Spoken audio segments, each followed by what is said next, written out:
The protracted absence of electricity in Yenagoa Metropolis, Bayelsa State's southern Nigerian capital, has sparked widespread complaints amongst residents regarding its crippling effect on local economic activity over nearly 4 months. Now, just yesterday on this program, a resident of the state complained bitterly about the state of affairs in the state. Now, News Central got to work and deployed boots on ground to monitor events firsthand. Now, during an interview with News Central's correspondent, Austin Azu, who is assessing the state's infrastructure and development, Bayelsa Governance in Focus revealed that residents expressed concerns about various issues, including inadequate access to clean drinking water, insecurity, youth unemployment, annual flooding, and poorly constructed roads lacking drainage, amongst other pressing issues. Well, joining me right now on the program is our correspondent, Austin Azu, who is currently in Bayelsa State. Austin, thank you for joining. Yes, good evening, Dakpo. How are you doing? Yeah, very well. Now, what have you observed in the state as regards some of the concerns, of the citizens, their complaints? We know that part of it includes power, electricity, access to potable water, and also, a couple of other issues. What have you observed so far? First and foremost, we are currently in Yenagoa and close to Tambia roundabout. And of course, Bayelsa State has 8 local government areas, and this is the state capital. Behind me, you can see movements of human and vehicular movements. And of course, unlike before, I would have seen everywhere brightened up by the lights, but it seems the only light they have now is the solar power that they have installed on the street light. All before now, you can see a lot of activities happening within the state capital and environs. But currently, like you said earlier on, we spoke to a cross-section of respondents, and they spoke on a wide range of issues, especially the one that bothers them most is the lack of power supply that has occurred in the state for the past 3 months. And obviously, when we spoke to some people, particularly those small-scale business owners like the traders, they expressed grave disappointment over what they perceive to be like crumbling their economy, because they said that this power has become their source of livelihood, that without power that their business has been drastically gone down. But meanwhile, I have some respondents to give us more light, to share more light to us, how they have been suffering, how the power supply has affected them. Please look at the camera. Please tell us your name and tell what is your assessment about the power supply so far in Yenagoa here. We are suffering very well in this Yenagoa about this light issue. As in everywhere is darkness now, and all this scarcity of fuel now, we couldn't meet up with it again. We are suffering very well. So people should do something about it for us so that we will be like other states them. We are not happy. We are not happy with what is going on. Fuel is very high. We can't even afford to buy 1 liter or 2 liters again. Had it been light today, we'll be managing with it. Government will try for us. This is Bayelsa. Tell us your name again. My name is Henry. Henry who? Akubike. Okay, thank you. Okay. All right, okay.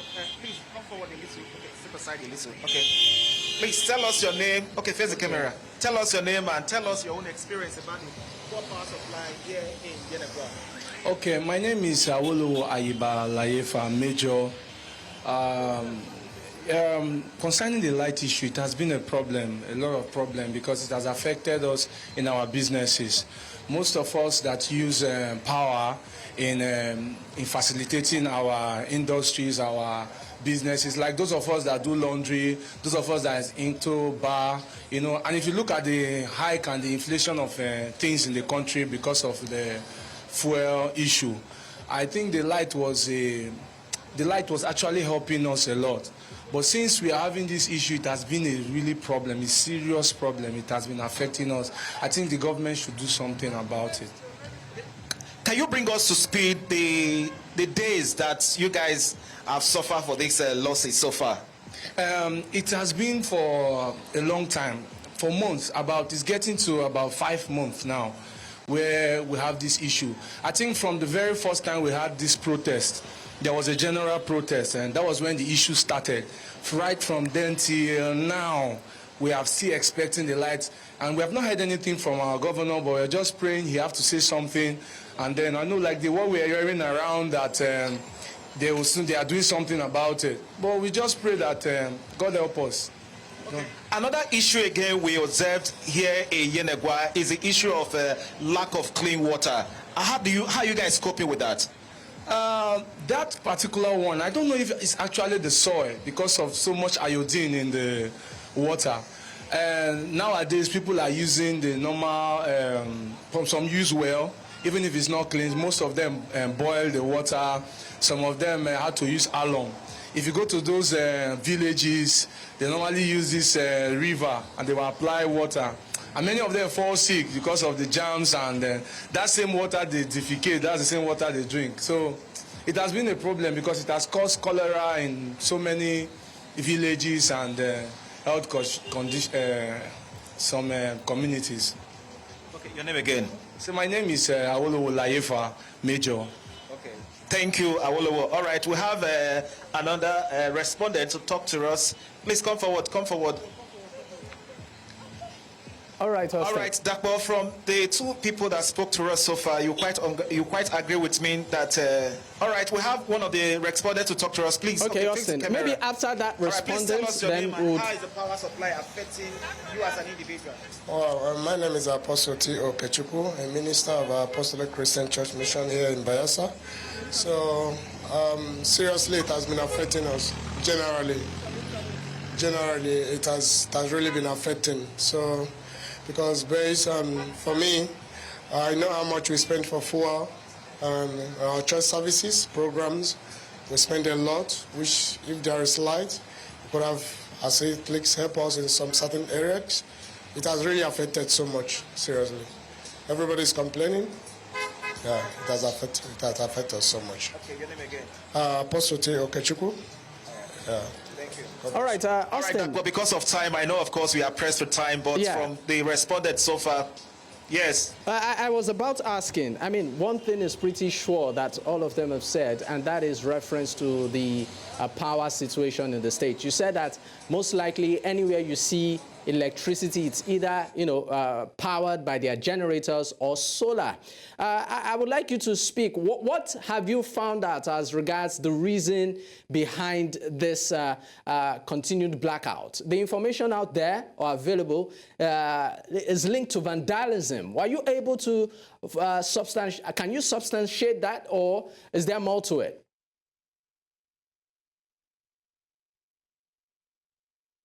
Like, sorry, I didn't get your full question. Please, just repeat.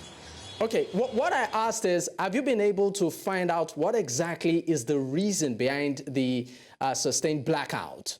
What we understand is that is as a result of the activities of vandals. Could that be true?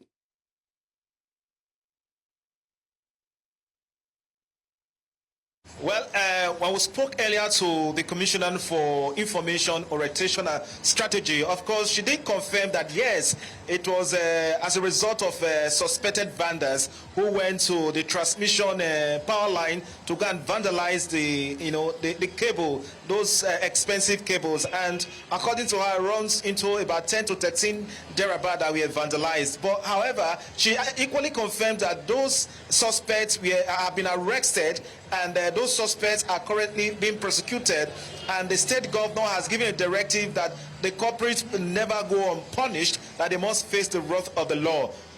Of course, we spoke to some other people who did not equally know what really happened, but from what they were after seems to be like, give us light, and it's part of your manifesto as the governor during your campaigns that you are going to provide electricity for the people, that you're going to provide potable water for the people, and it seems a year down the line, and they seems not to have these promises being fulfilled. So whether they claim that it was suspected vandals or not, but what they wanted is that give us the power and give us the water. Some of them equally cited the Constitution that says that the primary purpose of government is to guarantee security and welfare. And their security, according to them, have not been guaranteed. And of course, the welfare aspect of it, they are still looking forward to have that welfare, for them to have potable water. Of course, you just heard the young man who spoke earlier on. How many of those probably in the rural areas who suffer from waterborne diseases? How many of those who are supposed to go to their various place of work, who could not even afford to buy one blocks? When I mean block, is this ice block that they use in those local parlors for them to ice their drinks, cool their drinks, and for them to go for their daily activities. Most of the women we equally spoke to, we are equally lamenting profusely, referring to the aspect that the blocks they used to buy for 400 naira, they are now buying it for 1,400 naira. Depends as the case might be, and of course the cost of the cost of things has increased. So definitely they will fall back to the masses, and they want to sell this back to the people, and the people, they will start complaining. Instead of them to sell one sachet water, for instance, the populace saying there is water everywhere and no good water, adequate water, clean water for them to drink. So in Bayelsa here, that is surrounded by water, in the 8 local government area, they buy water for them to cook, they buy water for them to, to bathe, they buy water for them. Just can't imagine how much you are spending on water on daily basis. Now, if you put all this together, maybe weekly or monthly and yearly, you can see that it's running into millions and billions of naira. So I think it's the time for the relevant authorities, for them to come together and think how they can provide a lastable solution for the people of the state and residents of Yenagoa precisely, who have lamented about this lack of water, so that they will have adequate water for them to drink. Don't forget that water is life. All right, Austin, let's also talk about the state of infrastructure in Bayelsa State, particularly roads, the road network. How would you say, in terms of infrastructure, the government of the state has performed?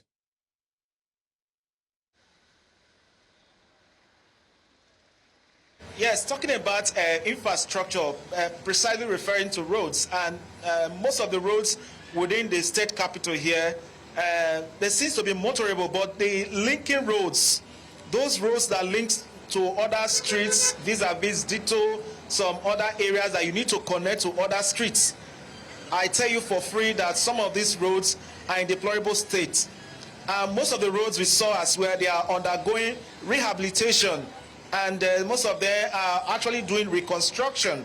So it means that work is ongoing in most of those areas, that they are carrying out some rehabilitation on those particular roads. But by and large, the road network within the state capital, apart from the major roads that takes you into Yenagoa and takes you down to Government House and other big areas, those roads are quite motorable. But when you leave those areas and you want to go to other areas, you have to struggle and beg for mercy so that your vehicles will not break down. Austin, thank you so much for the update, and of course we will definitely keep tabs. Once again, thank you. All right, of course we'll go on a quick break. When we return, we will be speaking or bringing on the Chief Press Secretary to the Governor of Bayelsa State, Daniel Alabra, to react to some of these issues. Stay with us.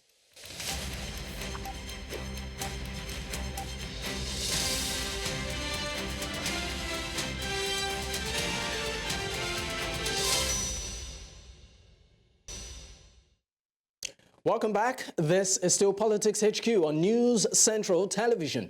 And today we, of course, are looking at infrastructure and development in Bayelsa State. This conversation actually did start yesterday when our guest actually did express some concern as regards some of the state of affairs in the state. And News Central, got to work immediately. We sent our team on ground to monitor things firsthand, and we've been able to bring on board the Chief Press Secretary to the Governor of the state, that's Daniel Alabra, to react to some of these concerns. Let me start off by first saying, Mr. Daniel Alabra, thank you for joining me on the program. Let me start with some statistics.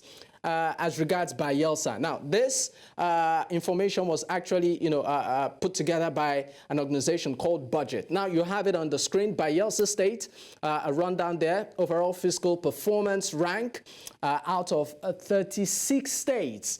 This is as of 2023. It was number 35. And there you have a breakdown as regards the IGR, the FACC, and of course other fiscal issues relating to the state. Now, the per capita analysis is about 6,785 naira. And then, of course, we have 51,612. And then just beside it, 64,019 naira. Now, if we move on from this, we also have other details as regards Bayelsa State. Now, you have capital expenditure there from 2018 to 2023. There you can see the chart on your screen there. At some point, it was about 12 billion. But this is an interesting one. 2023 fiscal performance ranking amongst states. This is for 2023, and Bayelsa is 35. Out of the 36 states of Nigeria. Now, let's come back. There are concerns, sir, as regards, will I call it the performance of the government of the state, particularly in the area of infrastructure. We just showed a while ago, the state has been in darkness for about 3 months. And there's also potable water, permit me to use the word, sir, crisis. I would like you to speak on that first. Okay, thank you once again, Dapo. I joined you a little bit later. I followed your correspondent, Austin Azu. I heard a bit of what he said. And in answering your multiple varied questions, let me say that let us start from the budget fiscal performance rating that you showed on the screen. If you look at that analysis properly, or the rating properly, you will see that only one index was used to rate all the states. Actually, just one index, and that is actually the IGRO receipts. Most states generate in terms of IGRO. And if you've been following the debate about Bayelsa, we have only said one thing about this IGR. Last year we had the same issue and we explained it, and it has come up again. It tells you that tried as we may concerning raising IGR, this rating tells you that no matter our best efforts, it will still not be enough until some things are done. And some of the things that need to be done are outside the purview of the Bayelsa State government. And I'm going to tell you, at the moment, even from this budget report, Bayelsa is said to be generating about 19 billion naira annually. Formerly, it was about 12, it got to 15. Now it's about 19 billion, close to 20 billion. It tells you that we are making some efforts. But let me tell you where we can make the quantum leap, and this kind of rating will stop. You see, if you've been following the governor himself, even recently, he spoke about this at a public lecture he delivered at the University of Nigeria in Supa. It boils down to the issue of what we get as a state. You see, Bayelsa, people will always say, oh, Bayelsa is a civil service state. It is not because we enjoy that tag. But you must look at where Bayelsa is located. And you know, Bayelsa is a state that is surrounded by water. But this, I'm sorry to interrupt you, but Bayelsa is an oil-producing state that even has multinationals there. So they are not using what we get as derivation to judge this. That's the point I'm trying to make. if they were using what we get as oil derivation or FAC revenue, Bayelsa would be like number 5. Is that not the case? Now, but they are using IGRO, just IGRO. So the question now is... The reason our IGRO is low is this. Let me tell you the reason why we are rated that way. Not because things are so bad that or Bayelsa is the worst, as some persons who want to say. You see, they only use personal income tax, and mostly of the civil servants. Most of the oil companies that operate in Bayelsa, they don't pay tax in Bayelsa State. What I'm saying is known to everybody. The oil companies that have locations in Bayelsa State don't pay tax. They pay the income tax of their workers to either River State, where they have their headquarters, or Lagos or Abuja. So we have been shouting, we have been talking about this, that this is affecting us. Look, our state is not a big state in terms of area that you have land.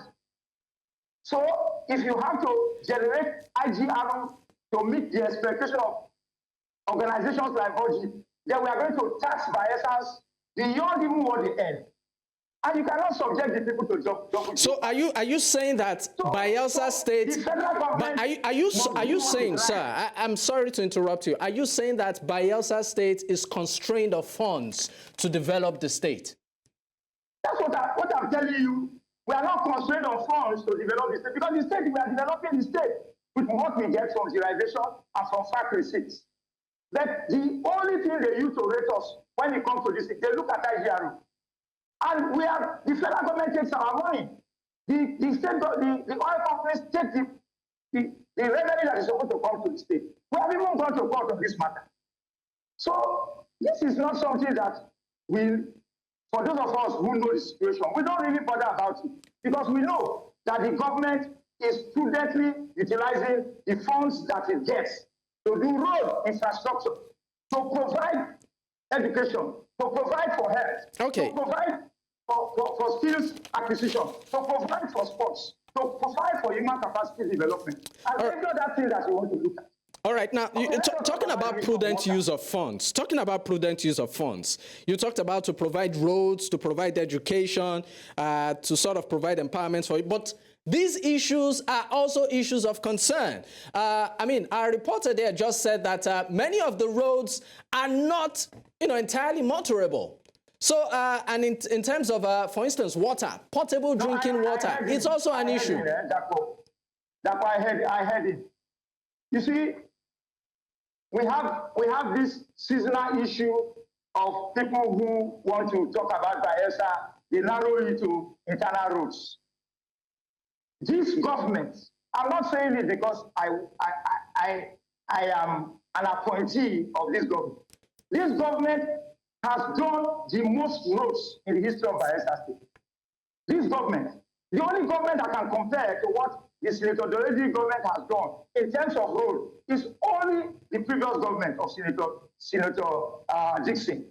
So when they talk about roads, they leave the major road projects that this government has embarked upon. Mind you, like I said, Bayelsa is a state that is surrounded by water. So what this government is doing, and that a lot of people have even commended us, including what your reporter said, this government has built roads to link up riverine communities like no other government has done in this state. So you are saying confidently. You are saying confidently that this government has built standard roads compared to other governments, in the past. In the state. Your correspondent can testify that this government today has constructed and is constructing the roads to link up the three senatorial districts. But do these roads, please, just for clarity's sake, do these roads have drainages? Maybe I should take your correspondent to join me to do. See, I don't want to just say it. I want him to come with me, and I'm making an open invitation. I'm not going to respond to that question until your correspondent follows me to those roads. I will personally take him to those roads. Let him do an actuality report, and you can come back All right. to your station to show whether. So that's the only way I can answer your question. I'm not going to begin to tell you now whether they have drainages and they don't have drainages. We don't have the issue of flooding, if that's where you are going to. Okay.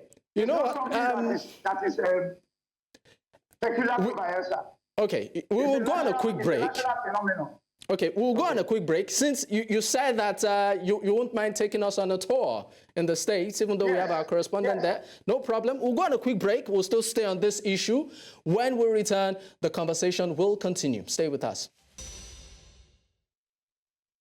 Welcome back. This, of course, is still Politics HQ on News Central Television. And we are discussing the state of infrastructure and also development in Bayelsa State. I still have my guest with me. Daniel Alabra is the Chief Press Secretary to the Governor of Bayelsa State. And bringing to the conversation right now is Alfred Akamu, as a Bayelsa APC chieftain. Mr. Akamu, thank you for joining the program. All right. Thank you. All right, great. Let me start with you, Mr. Akamu, on this half of the show. What is your assessment, as regards the state of development, particularly in the area of infrastructure? We know that Bayelsa State at the moment, a chunk of the state, is experiencing electricity blackout. What is your assessment, so far as an opposition?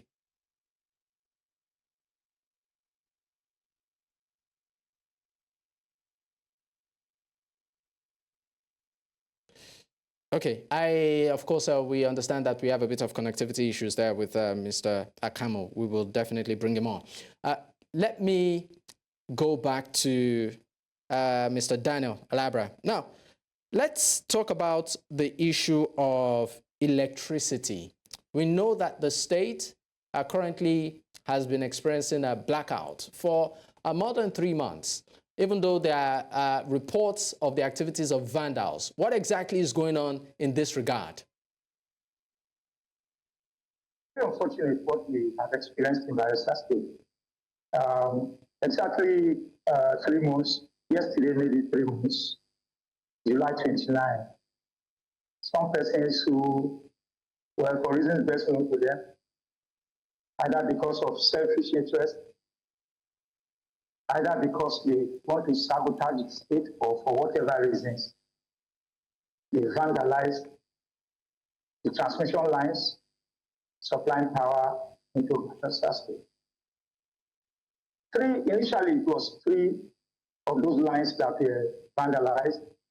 The rods and everything that held those power lines together, they were cut. The cables were taken away. Then later, they went all the way to the part of River State close to Bayelsa, and they also did the same there. So we were badly hit. Then what we did was to quickly alert, first of all, alerted the Transmission Company of Nigeria, because these are transmission lines. And the government decided to collaborate with them to ensure that power was quickly restored. They did the costing, and the government provided funds.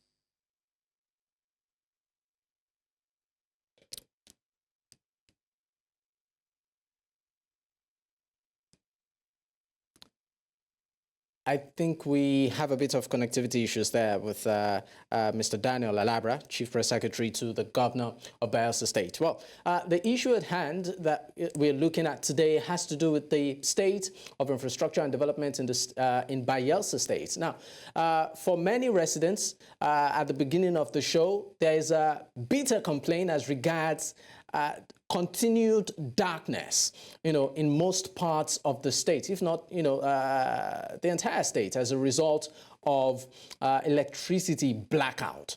And there's also complaint as regards access to portable drinking water. These are some of the concerns. There's also the issue of flooding, which has become an annual occurrence, which was raised, and the state of infrastructure generally. Now, on the program, we decided to as a station, go there and observe issues firsthand. And of course, we made certain discoveries in the process. Now, Bayelsa, let's go back to the statistics, is one of the oil-rich regions in the country. Bayelsa actually is an oil-producing and oil-rich state.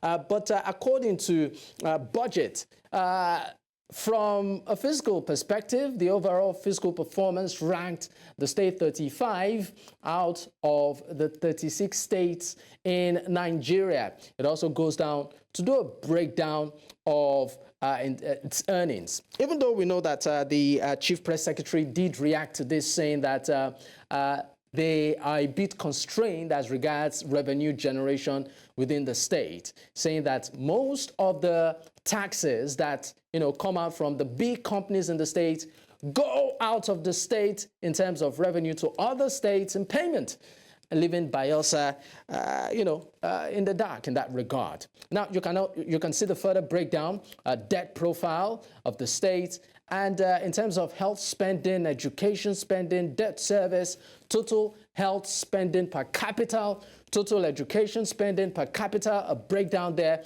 for 2023.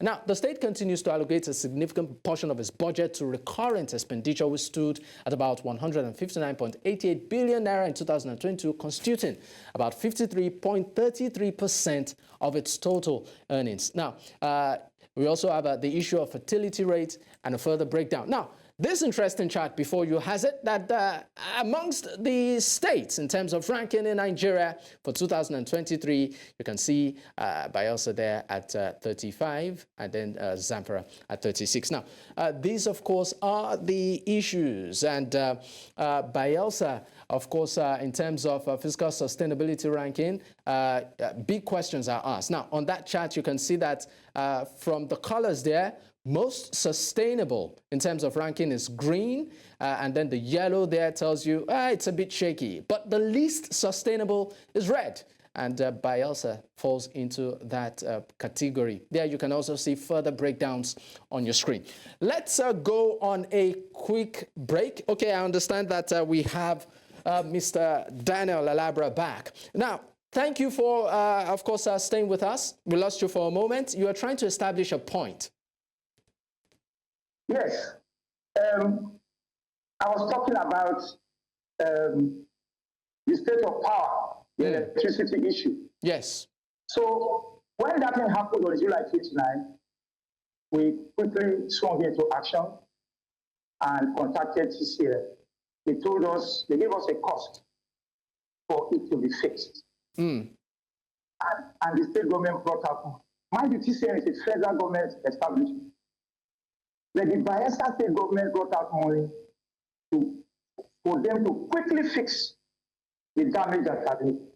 While we were talking about fixing what the vandals did in our state, they now went and vandalized the same line that supplied power. But why is it that, I mean, for instance, we know that to some extent, power generation has been deregulated. Why has Bayelsa State not taken up that challenge to generate its own power in some way? We are seeing states... I think we are one of the first states to take up that challenge. And I'm going to tell you. Okay. You know, a lot of people forget that there is no state in Nigeria today that provides electricity. No state government provides electricity. But Bayelsa is perhaps the only state today that has taken that step. I'm speaking of state government, not in the case of Abia, where you have a private concern that has provided, that has an electricity generating plant. Now, let me tell you what we have done. Because the TCL issue, those who want to play politics with it, they try to blame the government. But of course, those who know what we have done, they know that this is not even our fault. If it was something that was within our powers to handle, I tell you, that problem would not have lasted a week, we would have solved it. But, I mean, by the time TCM came to Bayelsa to apologize, they sent their top officials to come to Bayelsa to apologize. This was more than a month after the incident happened. And they gave us 6 weeks. That 6 weeks will elapse by, I think by the 6th of November, they said power will be restored. Okay, you said Bayelsa, I'm sorry to interrupt you, but you said Bayelsa has taken steps, the government has taken steps to generate its own power. Can you please be specific? Yes. What are those steps? If there is a project on ground, let us know. I wanted to land on the other thought, what I was saying before. But now that is off the way, let me tell you what we have done. Now, Bayelsa used to run on turbines, gas turbines. We have turbines at a place called Miringi, the Kolo Creek gas turbine. But before this government came in 2020, those turbines had gone moribund. Previous governments did not, try to revive those turbines because Bayelsa had come under the national grid. So they now preferred to leave the state under the national grid. But in 2023, when President Tinubu signed the revised electricity law and made it open for states, he removed electricity from the exclusive list to the concurrent list. By December of 2023, the Bayelsa State had signed its own electricity law. The governor signed the electricity law in December 2023 and stated categorically that the Bayelsa State Electricity Company must provide 24-hour electricity for Bayelsans. So we went into partnership with a private company to be able to revive the gas turbine at Imiringi. That process is ongoing. As I speak to you, there is a core partner that we have gone into an arrangement with to be able to revive those turbines. So how soon, I'm sorry, but how soon will this project, materialize? When will Bayelsans start enjoying electricity provided by their state? Let me tell you today, as I speak to you, we have gone beyond even that Imirigi, waiting for the Imirigi gas plant to be revived. The governor has gone into another agreement, another arrangement that is quicker than that of reviving the gas turbine. To be able to acquire mounted gas turbines, and that one is a quick win solution. That one could take another 2-3 months. In another 2-3 months, Bayelsa all of you will see Bayelsa generate its own electricity. That will take care of, that one will generate about 50 to 60 megawatts of electricity. Okay. And the whole of Yenagoa will be powered by that. So we are now taking it from two fronts. Because of what we have suffered due to the collapse or the vandalism to the power lines, we do not want that to happen to us again. So in another 3 months from now, or in the next 6 months, let me just be conservative. The whole world will see us generate our own electricity that will stand by us. Okay, let me leave you for a moment, Mr. Alabra. Let me bring in Alfred Akamo, a Bayelsa APC chieftain, into the conversation. Alfred, quickly, your reaction to the state of infrastructure and development in the state. There's a little break of transmission here.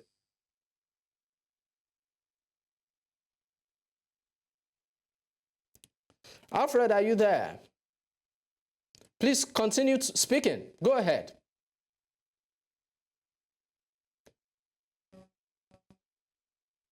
Alfred, are you there? Okay, we seem to have lost connection there with Alfred Akamo. Now, let me come back to you, Mr. Alabra. Okay. Let's talk about another issue that is pretty germane, and that is access to potable water, clean water, and also the issue of annual flooding that the state constantly experiences. What is going on? What is being done about this? Let's talk about the issue of water. I really wanted us to talk about the issue of water supply.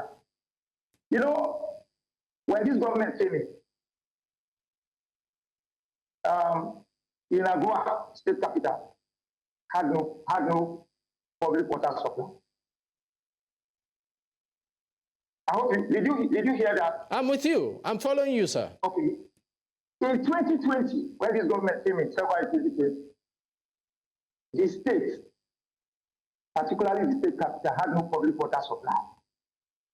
But those who who talk about this, they will not tell you the state of water before this government came. And this government, during its first term, we succeeded in providing water in the state capital. And I'm going to tell you what happened. Okay, so are you saying that the entire state capital has clean water now? That's what I'm telling you. Just listen to me. We provided water in some parts of Yenagoa. Along the line, we started experiencing that the same thing that happened to electricity, people started vandalizing the water pipes. They did that to the extent that in some areas we couldn't supply water anymore. For instance, there was water at Ovo, there was water at Osiri, there was water at Olopa, and there was water in some communities like Amasoma, even in Sampo, and some communities in Ekeremon local government. The state Ministry of Water Resources was able to supply water in those areas. But along the line, we found out that for us to continue to maintain that supply of water, it was going to cost us a lot of money because we were running generators to be able to power those water stations. So the government now decided to adopt another strategy. The strategy we have now adopted is to now use solar, for them to produce solar power. And in this second term, that is what we are doing at the moment.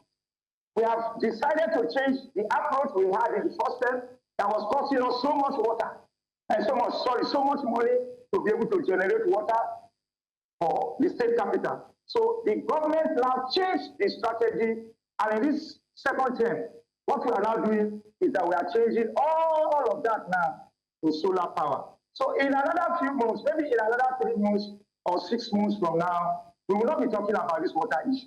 Our people have suffered so much as a result of the inability for them to have water. It's something that we agree. So you are assuring the residents of Bayelsa that in about 3 months, they would have access to potable, drinking, clean, healthy water. Therefore, I am using my full chest to say on this program that between 3 to 6 months, the water will flow again in Yenagoa and in Bayelsa. You can take my word. How about electricity? Electricity, I'm also giving you 3 to 6 months. So within 3 to 6 months, water and electricity will be stable. Water will flow, electricity will flow, because these are two major priorities of the governor in this second term. Let's talk about the issue. If he's able to get electricity right for Bayelsas, he will thump his chest to have succeeded. If he's able to solve the water challenge in Bayelsa, he will also thump his chest. But mind you, let me say this. You know, sometimes when people say it, they make it look like it is only in Bayelsa that we do not have electricity. It is only in Bayelsa we do not have water. We know that it's a national problem. That one is a fact. Okay. I've stayed in Abuja, I've stayed in Lagos. All right. I know that you don't even have these utilities to use in those places. All right, let me leave you for a moment, please, because we are pressed for time. I would like to see if we can connect with Alfred Akamo, a Bayelsa APC chieftain. Alfred, can you hear me? I can hear you loud and clear. All right. I mean, we are really pressed for time. We are happy to be able to finally connect. Please, in about 60 seconds, your reaction, state of development in Bayelsa State. As an opposition, what's your take? Thank you very much. State of development in Bayelsa State is zero. I mean, it's zero. You can see that in Bayelsa today, we have been live for about 3 months and a week now. Bayelsa is in darkness, total darkness, blackouts. Then coming to road infrastructure. Look at the street. There is no street. You will drive smoothly from Yenagoa Road to the express. There is pothole everywhere. And it will interest you to know that Yenagoa is the only city we have in Bayelsa State. The only city we have in Bayelsa State. No village. The moment there's a serious downpour, you see people parking to school houses, which is very, very bad. Very, very bad. I don't sing praises. If your government is bad, come out and tell the public this government is bad. If we continue to sing praises on bad administration, definitely we'll go nowhere. We will go nowhere. My brother there is telling us that in the next 3 months' time, we have pipe water. Water will be everywhere in Bayelsa. That is very, very wrong. That is very, very, very wrong. All right. It is only station. See what was able to link roads. All right, Alfred. I'm sorry. You see today, it was. I'm sorry, but we really need to go. We are really pressed for time. But thank you so much, Mr. Daniel Alabra, the Chief Press Secretary to the Governor of Bayelsa State. Thank you for your time on the program. And also Alfred Akamo, Bayelsa APC Chieftain. Thank you. I want to assure you that News Central will definitely stay on top of this to monitor the development and also in terms of the state of infrastructure in Bayelsa State. But rest assured, News Central will be on top of this. Once again, gentlemen, thank you for your time.